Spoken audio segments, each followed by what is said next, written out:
So I have ADHD. I know, surprise to no one who has been watching me for any period of time. And I've been wanting to make a video about this for the longest time. And I have not done that until today. So here we are. Hello, welcome. I'm talking about what ADHD is, what are some signs, what were the signs that I exhibited, maybe some misconceptions, how I got diagnosed, perhaps some post-diagnosis epiphanies, and what I do to manage it. Wait, where did I put my phone?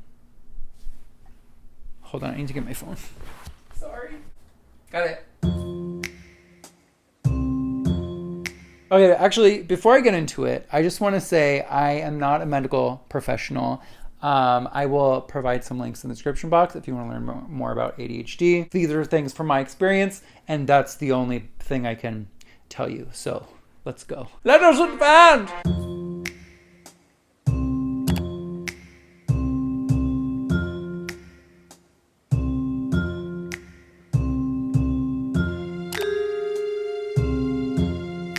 So yeah, there are 3 types. There's inattentive, hyperactive, and combined. I have the combined type. Hyperactive means that you can be impatient. You fidget a lot, which I am constantly moving. If there was a camera just posted up in the corner of my apartment somewhere, you would just see me jogging in place for no reason a lot of the time. I don't know. You could have a tendency to interrupt people when they're talking or try to finish their sentence or be impatient if someone's taking a long time to tell a story. Impulsivity means you can just spend money that you shouldn't be spending or don't necessarily have. There's also something called waiting mode, which is like if I have an appointment at 4 p.m. The entire day until 4 p.m. I feel like I can't do anything because I'm worried that I'm going to miss it or I'm going to forget about it or I'm going to be late. And with that comes something else called time blindness. So say tomorrow morning I have to be somewhere at 8:30 in the morning. I'll be like, okay, so this place is 20 minutes away, so I'll set my alarm for 8. I cannot get ready and park and like make time for like anything that goes off track for those extra 10 minutes that I afforded myself. Then there's the inattentive type, which is like you misplace things. Maybe you're about to go on a trip and you can't find your passport, even though you knew where it was, or at least you thought you did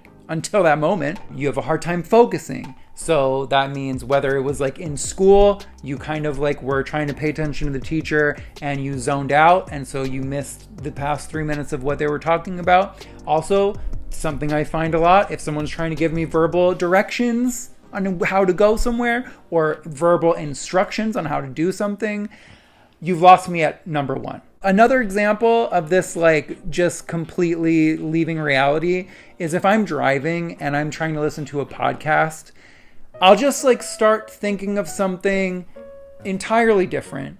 And then I'll be like, oh crap, okay, backwards 15 seconds, like 3 or 4 times. And then I stop paying attention at the same exact point. And it's so frustrating because I literally just told myself, okay, you're rewinding, pay attention this time. And then I don't. And if that happens like 5 times in a row, which is a regular occurrence, I'll just be like, well, we're switching to music for now because that's not happening. And then the combined type is obviously a combination of hyperactive and inattentive. I have characteristics of both, which means I have the combined type, but I think I have just like a touch more inattentiveness. Also, people with inattentive type tend to go undiagnosed for a long time. Could be like their entire childhood and lives, like me. I feel like a lot of people think that the person with ADHD is the person who is like running around the classroom and just like interrupting everyone, like being super disruptive, which it true, okay, partially, but there's not one way to have ADHD.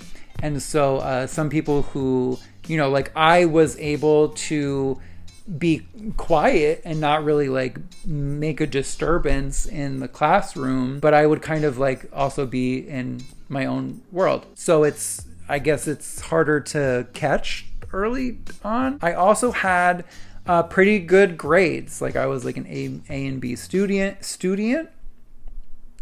I need to become a student of English. I also had a really hard time with reading and studying. When we were assigned chapters to read in a book, I would struggle very much with that. So like the classes that I would ended up getting like C's in and stuff were like history and English, because there's a lot of reading and retaining information involved. You know, when we would have tests, I would not study at all. And then in homeroom, I would just like flip open the book, be like, okay, try to remember as many keywords as I can. And then I would like end up being lucky and getting like a B on the test or whatever. I mean, I realized there was something different, but I thought it was just like a quirkiness, you know? Like I just felt like a weird art kid, and ultimately like getting pretty good grades. So it just wasn't on my radar. And then in college, you know, we would have maybe like 20-page paper due for some class.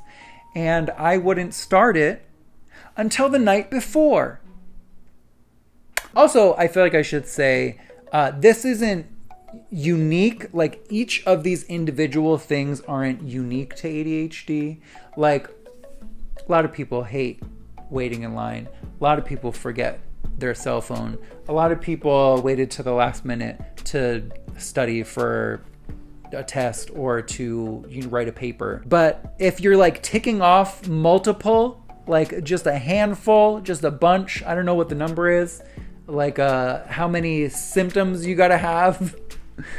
Actually, let me look that up real quick. On ADDitude, so at least for a combined type, it says a physician will diagnose patients with combined type ADHD if they meet the guidelines for primarily inattentive ADHD and primarily hyperactive impulsive ADHD, and must exhibit 6 of the 9 symptoms identified for each subtype. If you got like one here and one there, that could just be just a regular degular.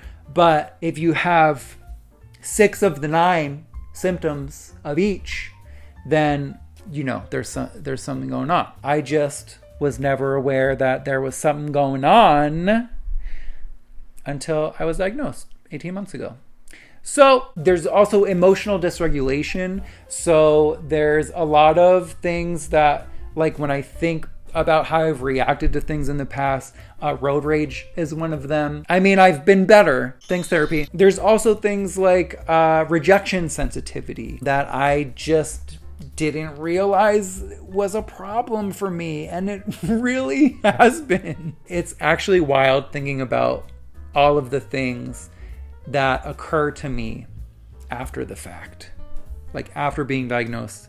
And like I'm talking to my therapist and I'm like, oh my gosh, why didn't I have this as a resource my entire life? Like things would have been so much easier. I've seen people describe ADHD as playing on hard mode, and I do feel that sometimes. So yeah, emotional dysregulation, rejection sensitivity, sleep difficulties. That could mean you have trouble falling asleep at night because your mind is hyperactive, like you can't shut your thoughts off, which is what happens to me a lot. I have like intrusive thoughts and they just cycle back and forth. I'm like, shut up. And they're like, no. Also, waking up early and not being able to fall back asleep or not being able to sleep past a certain time is also related to ADHD. Falling asleep just like on a whim. Not only can, 1 or 2 or 3 of these things happen to someone without ADHD, not all people with ADHD exhibit the same symptoms. Okay, let me, did I hit everything? I didn't. I'm sure I didn't. Okay, wait, hold on. Thank you, additudemag.com, because there's a list here. So I'm just gonna read them off to you. So it says, what are the 9 symptoms of ADHD? Primarily inattentive type. Okay, number 1, often fails to give close attention to details or makes careless mistakes. Or that could also mean spending way too much time making a decision because you don't want to make a mistake. There's something called analysis paralysis that happens with ADHD, where if you this could even happen if you're at the store and you're looking at shampoos and you're looking at them and you're like, okay, so this one has this and this one doesn't have this, and then this price is the branding identical, and then what is the best value for my money for this with the ingredients that I want? Oh, but there's this one here, so what's that? Oh, it looks like coffee. And then you're doing that for 20 minutes? Analysis paralysis. At the ice cream shop. What do I want? 20 minutes again? Analysis paralysis. Are you shopping online and you didn't realize that you have been taking 2 hours to fill up your cart?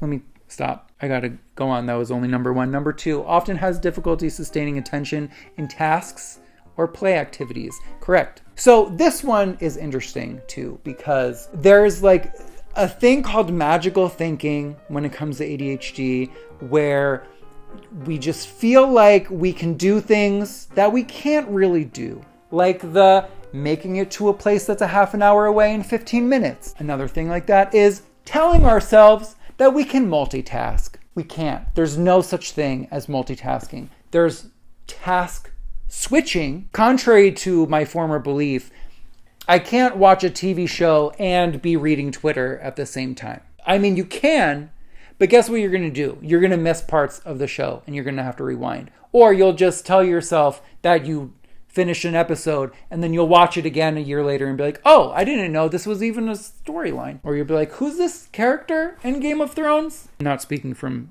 experience or anything. 3, often does not seem to listen when spoken to directly. So there's also a thing called masking that happens where it's kind of like a poker face. You just develop ways in making yourself seem like you're engaged or you're paying attention when really you're not. And so sometimes I will ask someone to repeat something like, wait.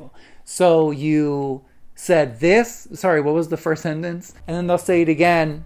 And sometimes the second time I forget to pay attention again. And then I just pretend like I knew what they said, and I hope that laughing is an appropriate response. Number whatever we were on 4, I think. Often does not follow through on instructions and fails to finish schoolwork, chores, or duties. Yeah, okay, 5.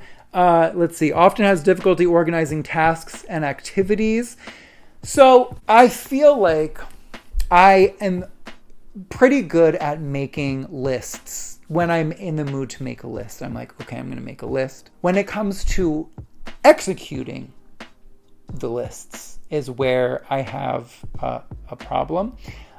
Mostly with the initialization of tasks. Like if I am able to check something off my to-do list, that act in and of itself sort of gives me motivation to do the next one. And so it's kind of like, I don't know, a snowball effect, which I like when that happens. And then when, times where I don't, or I'm not able to start a task, I kind of forget about how I was able to do it the last time. And so, I have a ton of notes and ideas for videos in my phone that I just never started. Often avoids, dislikes, or is reluctant to engage in tasks that require sustained mental effort. Yeah, correct. Perhaps making a video.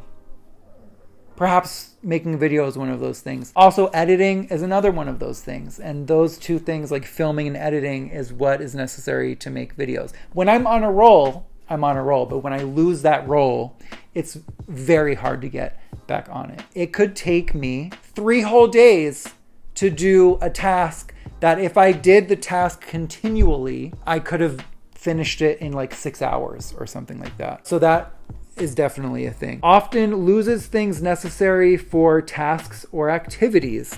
So this one, I feel like early on, I was able to develop a system. I don't know if it's just because I remember what's my hair doing? I remember my grandma telling me before, you lose your head if it wasn't screwed onto you. I feel like many of us have heard this before. Also, you'll find something the last place you left it, which sounds, obviously that's kind of dumb if you lost something and you have no idea where you left it, because that is, you lost it. Like how, if you knew, then you would know. But what that helped me with was kind of like having a mental place for everything. So like I'll always put my keys in this place. I'll always put my wallet in this place. Now I carry a bag with me. So I just leave everything in that bag and I put the bag in the same place. And so I haven't lost like phone, keys, wallet for a while. But I have lost sunglasses on multiple occasions. And that's because there's something that you take with you and then like put on and take off a lot, I guess. And so, like I currently don't even have a pair of sunglasses. We won't have to talk about that right now. Is often easily distracted by extraneous stimuli. Yes, and it says for older adolescents and adults, this may include unrelated thoughts. This is such a problem for me. Hard yes for that one. Is often forgetful in daily activities, returning calls, paying bills, keeping appointments. I feel like Siri has helped me a lot with this. As soon as I feel like I have to remember something, I will immediately tell that girl to remind me. And so without that, I feel like this would be a much bigger challenge. So thank you, Siri. So yeah, I hit all of them pretty much for the inattentive. These are the nine. That's another thing too. Misspeaking, like tripping up on words trying to come out faster than my mouth can do. Or like there's like sometimes there's a bottleneck happening. Like I can feel the bottleneck of words. Anyway, that's not even in the list here yet. Maybe it is. Didn't get to it. Let's see if it is. So here it says, number 1 for hyperactive, often fidgets with or taps hands or feet or squirms in seat. I am such a squirmer. I am pro squirmer. All I do is squirm.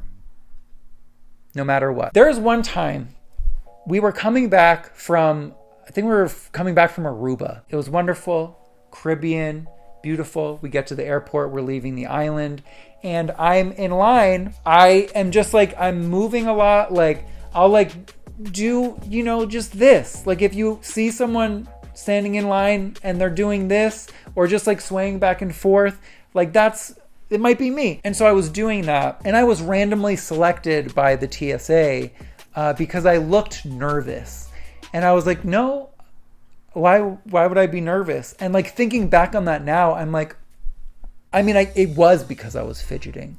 But like now thinking like, oh, I'm a fidgeter because I have ADHD is like mind blowing to me. It's so validating because even like, so my entire life when I was little, and my uncle would do this too. So like this is what I would do.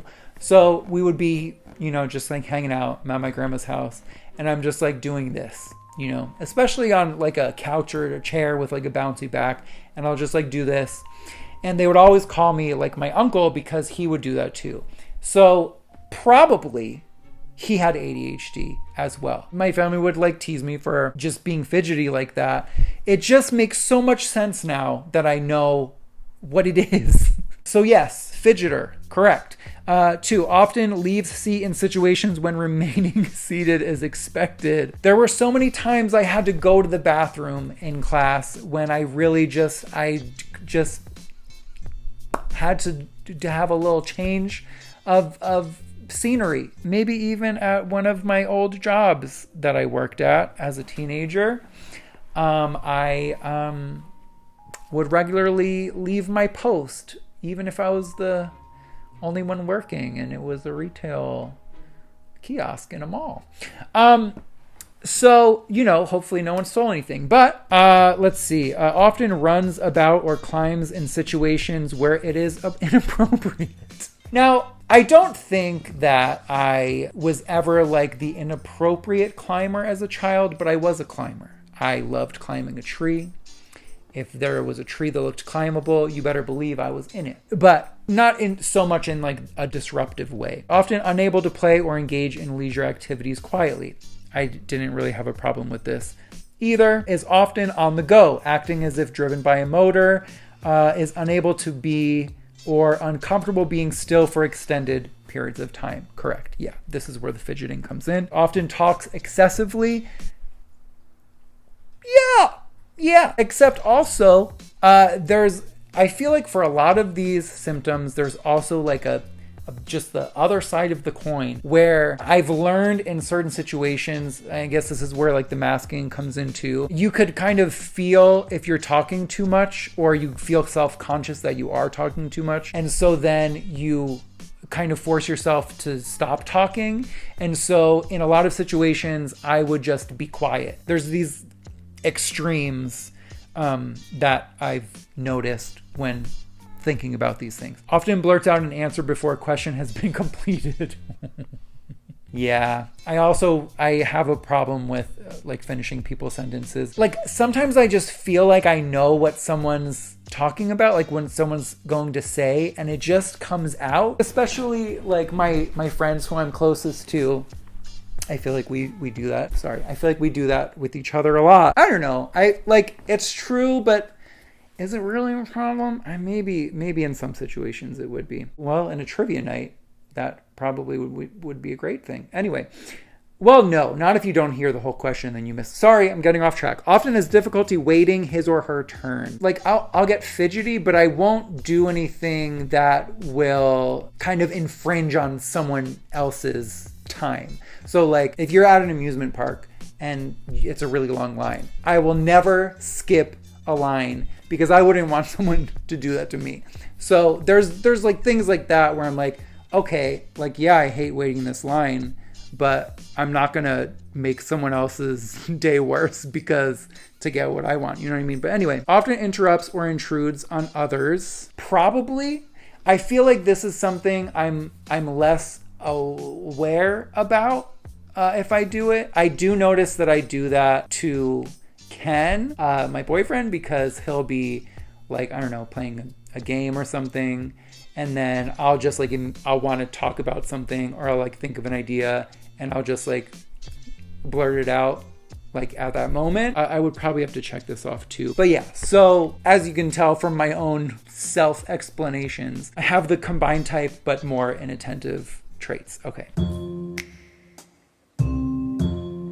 We're back. Sorry, my memory card ran out of space, and so I just switched batteries in my camera and dumped my memory card, and we're back now. So hello. Also, wow, is my hair almost dry? Have I been talking for that long? So what do I do to manage my ADHD? Like worrying about having to edit probably 2 hours of footage into a digestible video.